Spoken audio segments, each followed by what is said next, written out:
Ребята, всем привет! Вы не поверите, сейчас час ночи, а я не смог уснуть по одной простой причине, потому что что-то очень много мыслей у меня было в голове и есть, и я понял, что если я сейчас не зафиксирую их, как-то не запишу, а самый простой способ просто взять сейчас на камеру, записать, что я и делаю, то завтра я проснусь и, скорее всего, часть этих мыслей я потеряю. Ну, в общем, вы, ребята, будете сейчас как минимум сильно удивлены тем, что я хочу сказать. Ну, потому что это, во-первых, в совсем другой области. Если кто не знает, я в последнее время записывал видео, там, прямые эфиры, стримы исключительно по покеру, так как я являюсь там профессиональным игроком в покер и организатором, и покерные клубы, и вот 3 года последние проработал в игорной зоне, организовывая там покерные серии и покерный клуб. Но речь на самом деле не об этом, как раз, что и удивительно, что я сейчас буду говорить о совсем других вещах. Я просто не знаю, как вас подготовить, потому что некоторые, наверное, подумают, что, не знаю, там, Медведеву сорвало крышу, или еще как-то, или там коронавирус повредил мои нейроны, а коронавирусом я переболел.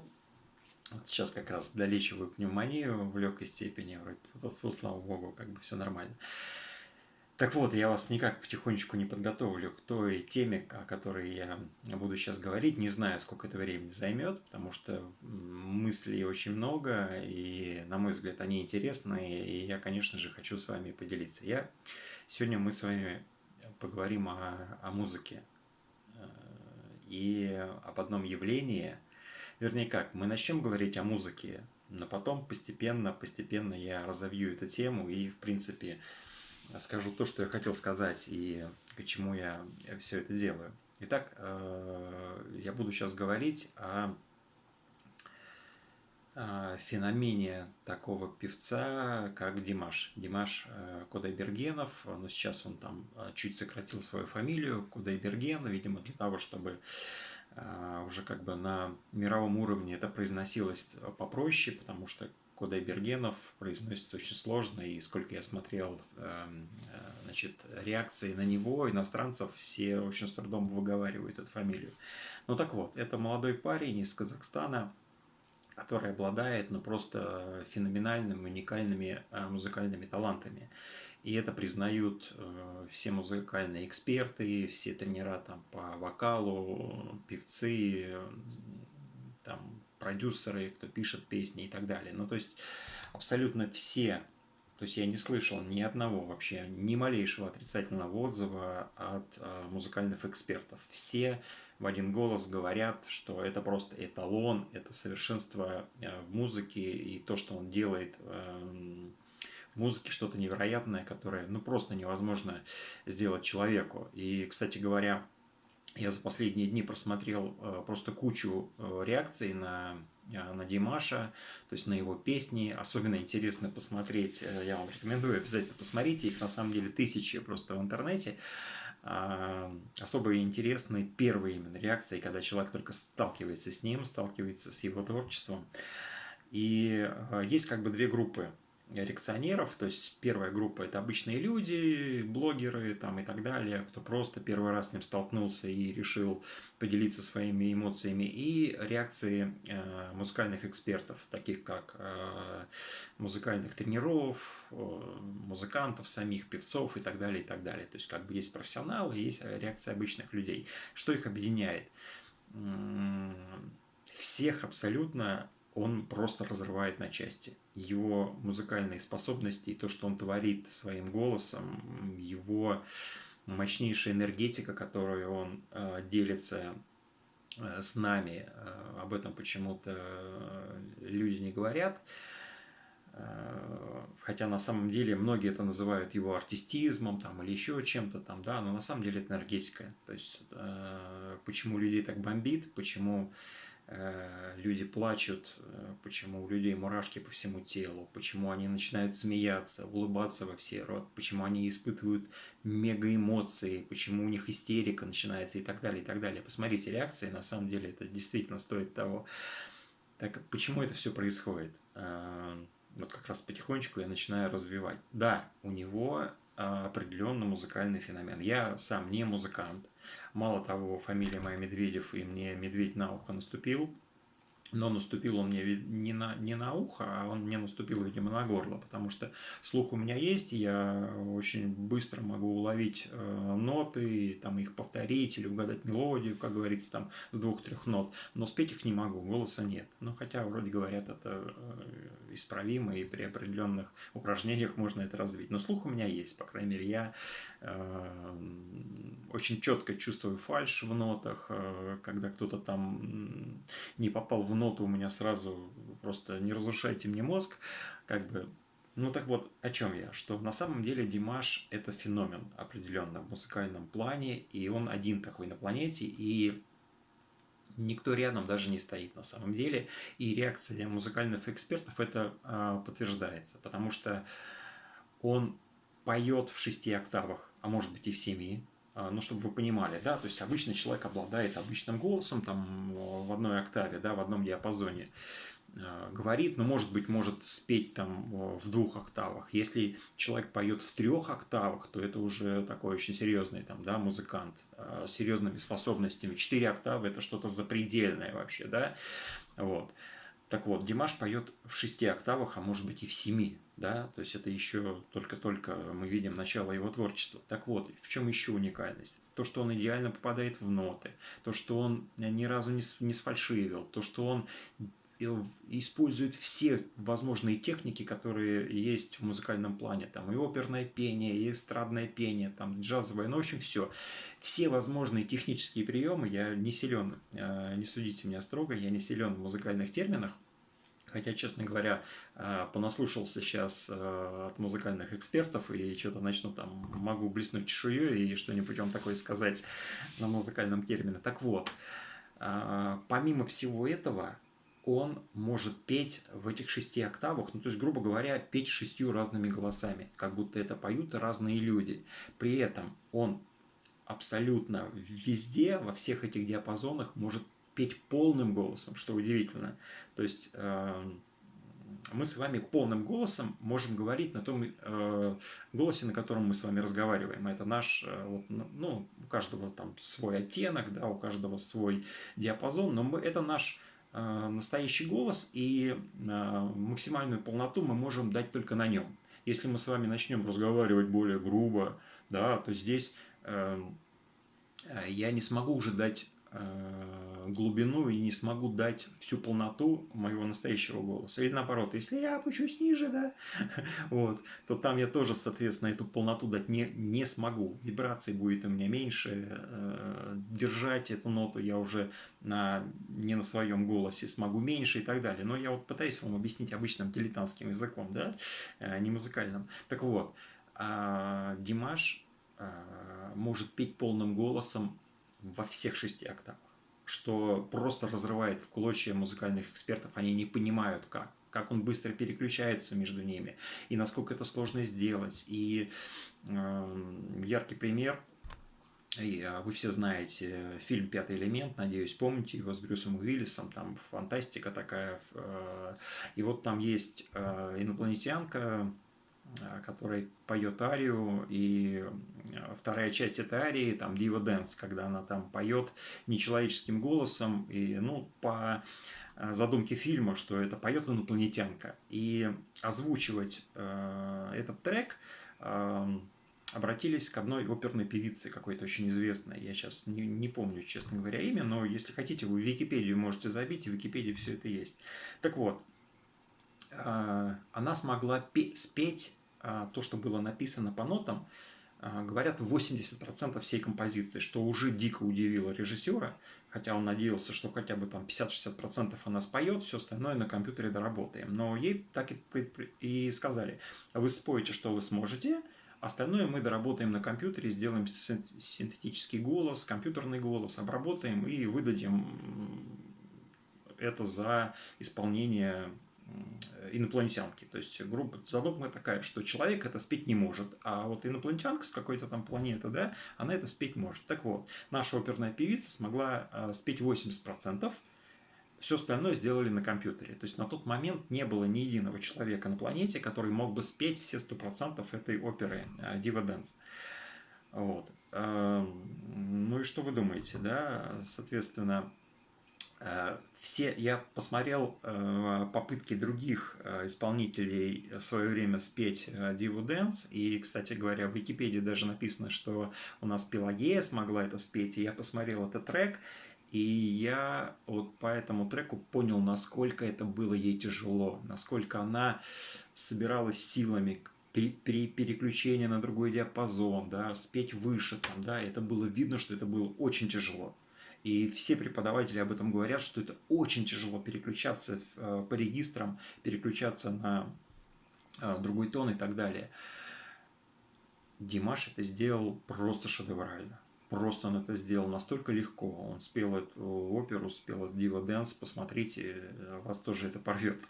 Ну так вот, увлекся я, о чем я. То есть то, что это музыкальный гений, рожденный, чтобы петь, это совершенно точно. Да? Но с его музыкальной техникой я все сказал, да, это просто вот все, извините за мой французский, писают кипятком и испытывают музыкальный оргазм.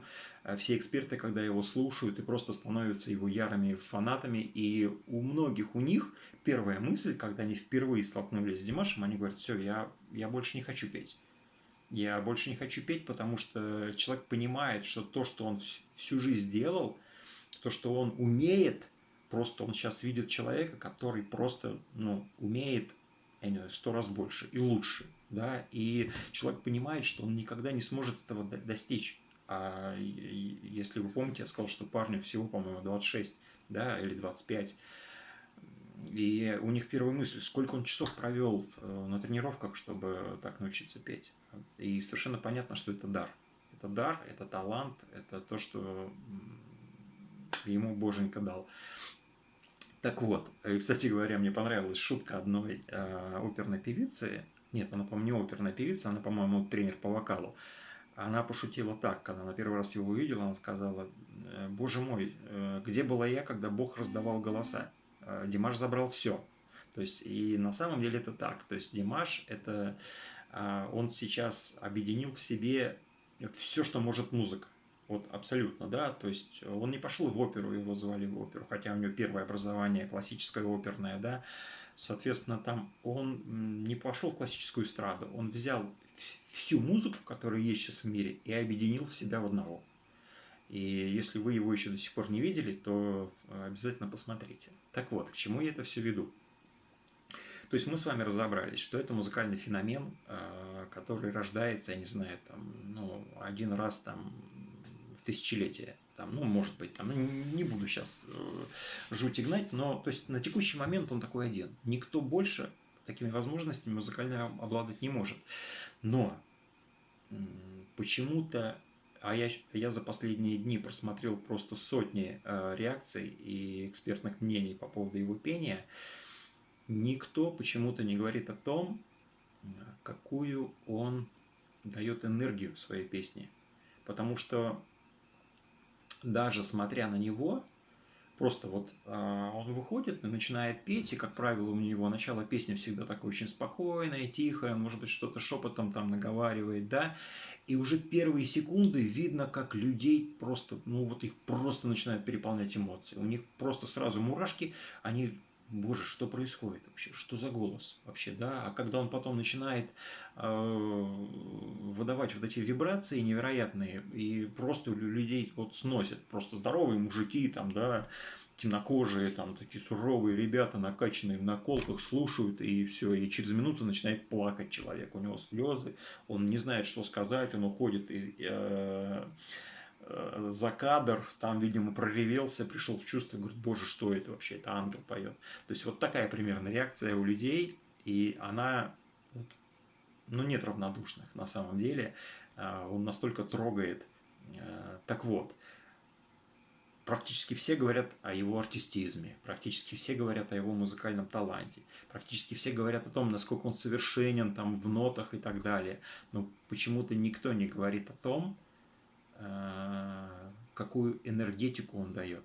То есть как он проникает в человека, как он проникает в его вибрации, и почему человек испытывает это. Просто одного музыкального таланта недостаточно, чтобы человека так разорвало на части. Вы понимаете, к чему я клоню? Я клоню к тому, что Димаш не просто музыкант. Димаш не просто певец с какими-то там феноменальными возможностями. Это сейчас, наверное, я начну говорить вещи, которые кого-то заставят улыбнуться, кто-то скажет, ты чё, парень, совсем поехал, кто-то может с агрессией даже на меня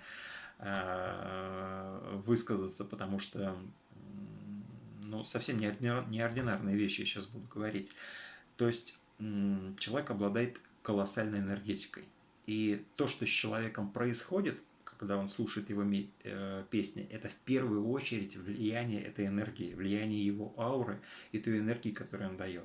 Почему это происходит? Я сейчас попытаюсь объяснить. Опять же, это не экспертное мнение, это мнение вот меня одного. То есть это мои мысли, я их нигде не взял, я их нигде не прочитал. Это вот мой жизненный опыт, что я знаю и что я вижу. То есть, что происходит? То есть музыка – это вибрация, да?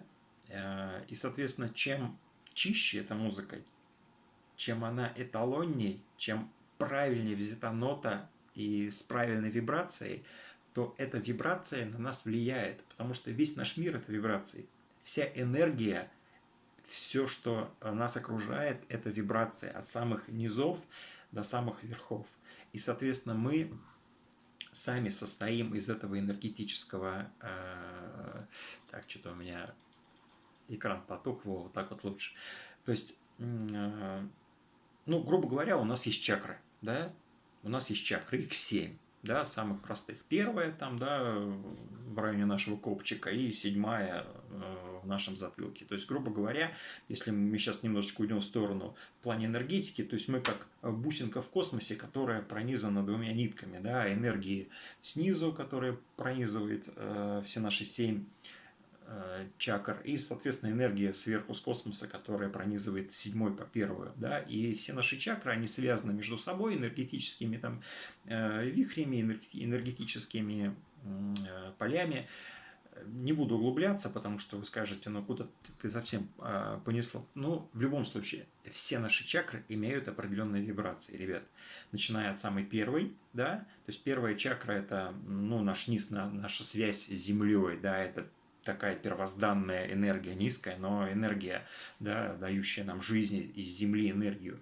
Вторая чакра – это, соответственно, уже тоже животная чакра, это наша сексуальность, наша возможность продолжать род и так далее, да, второй чакры. Что происходит, кстати говоря, в последнее время с музыкой, с нашей эстрадой, да, куда мы деградируем. То есть посмотрите, что сейчас происходит. То есть люди, которые сейчас на эстраде с телевизора, в большинстве своем, не буду сейчас обобщать, но в большинстве своем, не обладая какими-либо музыкальными способностями, да, и мы порой слышим, как там у кое-кого там отключается фонограмма, и мы слышим, каким ужасным голосом человек поет, но на самом деле это абсолютное большинство сейчас на нашей эстраде, люди, которые особыми талантами музыкальными не обладают. Так чем они нас берут? Они нас берут, ребята, второй чакрой. То есть вы видите количество обнаженки, вы видите количество сисек, писек, попок и так далее, эротических сцен и так далее. То есть нам с вами бьют по второй чакре и тем самым привлекают наше внимание. Но этим самым они нас опускают, ребята, да, то есть если вы, допустим, более духовно развитый, и вы смотрите на это, вы волей-неволей опускаетесь на уровень своей второй чакры, потому что она начинает вибрировать, она начинает получать этот поток энергии, который мы видим, да, то есть вот что с музыкой у нас происходит последние вот там десятилетия, когда просто нам стали бить по второй чакре, потому что выше они дать не могут, они не обладают вот этим вот этой вибрацией голоса и этой частотой.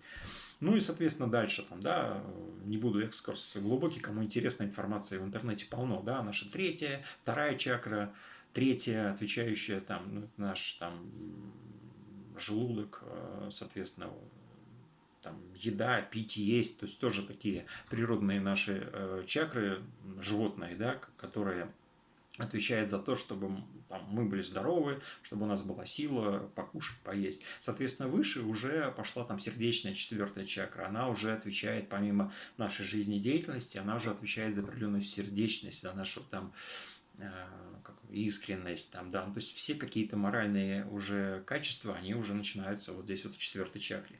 Пятая чакра – это уже творчество, это уже наше желание творить, создавать там, и так далее, да. Шестая чакра наш, третий глаз, это уже определенная духовность, когда мы начинаем прозревать, когда мы начинаем видеть то, что скрыто обычным взглядом. Ну и седьмая чакра – это уже там, практически святость, когда мы уже там, связь с богами, там, с космосом, называйте как угодно, да, имеем. Так вот, что происходит, когда поет Димаш? Это, опять же говорю, мое мнение.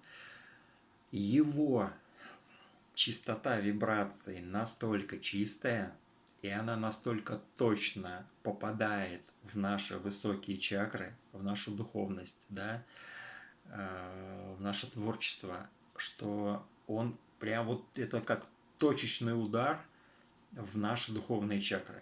И у человека начинают эти чакры вибрировать, он получает эту энергию в свои чакры, и его тут же поднимает. Он взлетает со своего физического существования, и то, что с человеком происходит, когда он слушает, вы посмотрите, реакция, это и как раз и есть эффект получения этой энергии.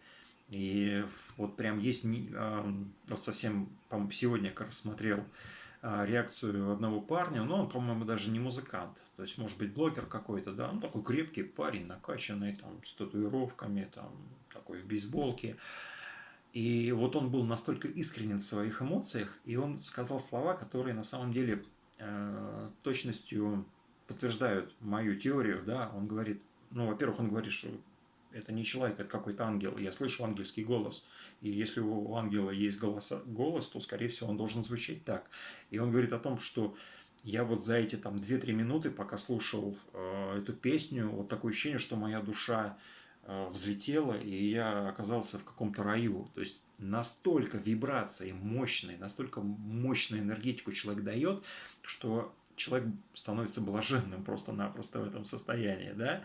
То есть человека уносит, и он испытывает мега позитивные эмоции. Я говорю, у всех по-разному. У кого мурашки, у кого слезы на глазах. Кто-то смеяться, улыбаться начинает, хохотать. Истерика начинается, потому что человека эта энергия просто переполняет. Это именно энергия при помощи музыки, ребята. И теперь я подхожу постепенно, да, постепенно вас готовлю к тому, что я хочу сказать. То есть Димаш это не просто певец с талантами. Димаш это что-то, это кто-то, что новую какую-то эпоху, наверное, в человечестве принесет. Это мессия определенная, да, даже не побоюсь этого слова. Это там, ну, перевоплощение, не знаю, какого-то ангела, перевоплощение какого-то святого там и так далее, да. То есть здесь я должен отступление сделать. То есть я классический христианин. Хотя нет, не классический, да, ну, как бы, вот, я там, у меня есть крестик православный, у меня есть, кстати, крестик, объединяющий все религии в Иерусалиме, освященный там, да, на камне гроба Господня. Но речь не об этом. То есть я в религии прошел путь от классического христианства, православия, да, а сейчас я уже трансформировался достаточно давно в человека, который уже с улыбкой смотрит на классическую религию. И в моем понимании религия и вера – это совершенно, вот на текущий момент, к сожалению, совершенно разные вещи. То есть на самом деле изначально религия, для чего она была?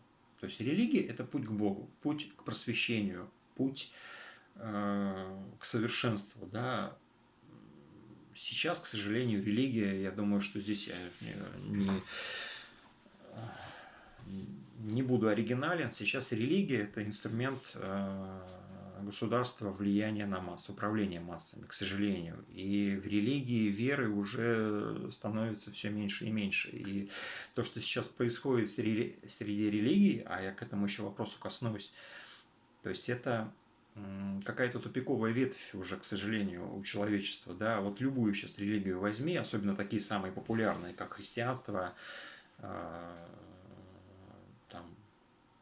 мусульманство. То есть мы видим, что в какую-то вообще эта дичь начинает превращаться, когда нас сталкивают лбами, и каждая религия говорит: нет, наш Бог истинен, они неверные. Да, и давайте их мочить, как начиная с крестовых походов, да, ну просто задумайтесь, да, крестовые походы, когда первосвященники, да, христианской вере говорили: идите, идите и порабощайте их в свою веру, мочите их, убивайте, крестовые походы. А что сейчас? А сейчас лучше, что ли? Да сейчас хуже. Сейчас просто, ну, для мусульман мы неверные, которых надо мочить, и они тут же попадут в рай, если они замочат неверных. Ну, то есть, на самом деле сейчас основные религии пришли в совершенно тупиковую ветвь развития, и на самом деле сейчас, блин, я, конечно, могу сейчас получить в ответ кучу негатива от классических верующих людей, но, к сожалению, сейчас религия